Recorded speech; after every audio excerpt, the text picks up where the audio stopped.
I'm asking the Department of Justice to investigate if our police department has engaged in a pattern or practice of stops, searches, or arrests that violate the Fourth Amendment. At the end of this process, I will hold those accountable if change is not made. That was Baltimore Mayor Stephanie Rawlings-Blake today, calling on the Department of Justice to investigate the entire Baltimore Police Department in the wake of 6 officers being charged in the death of Freddie Gray. The mayor now calling for the same kind of investigation we've seen in places like Ferguson, where major problems were found in the department there, but the officer who sparked the investigation was cleared of all charges. Marc Thiessen is a Fox News contributor, former chief presidential speechwriter for President George W. Bush. Marc, so this is the mayor. She's African-American, her police commissioner is African-American, her police department is majority-minority, and yet she wants the DOJ to come in and to sniff out discriminatory policing that her department may be guilty of.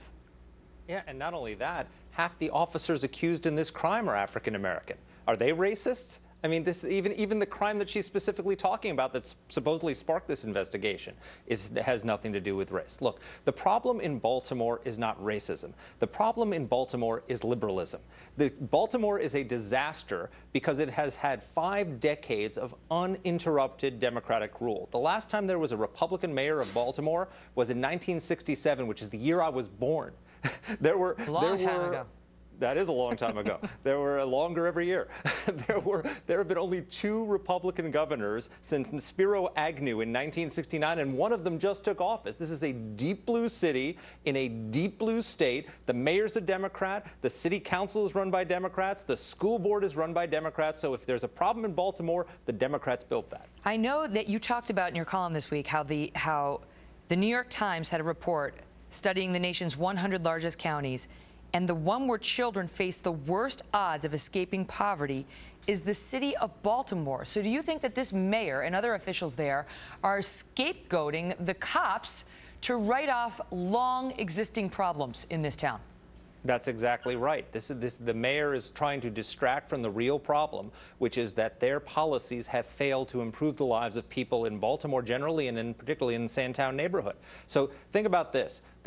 Since the war on poverty was started in the 1960s, the poverty rate in America today is 14.5%. That's virtually unchanged since the 1960s. In Baltimore, it's 24% and 35% for children. African-American young men have an unemployment rate in Baltimore of 37%. To put that in perspective for you, the national unemployment rate during the Great Depression was 23%. So in Baltimore, it would be progress to get to the employment levels of the Great Depression. This is a town where nobody has a chance to get out. Nobody has a chance to improve their lives. No one has a chance to earn their success. They're trapped in cycles of poverty because of the policies of Democratic rule for 5 decades. And so the police, they may make, they may be found guilty in this case, but they as a group are now being served up on a silver platter to the DOJ as the fall guys.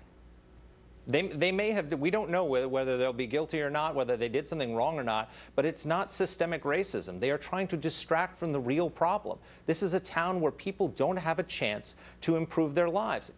For example, the Democratic policy is basically throw money at problems. That's what Baltimore has been doing for years. The Washington Post reported they spent $130 million on Sandtown, no progress whatsoever. So Baltimore, the education system, third highest per pupil spending. 55% of kids in the 4th grade can't read at basic level. That's what happens when you throw money at problems. Unbelievable. Marc, thank you. Thanks, Megan.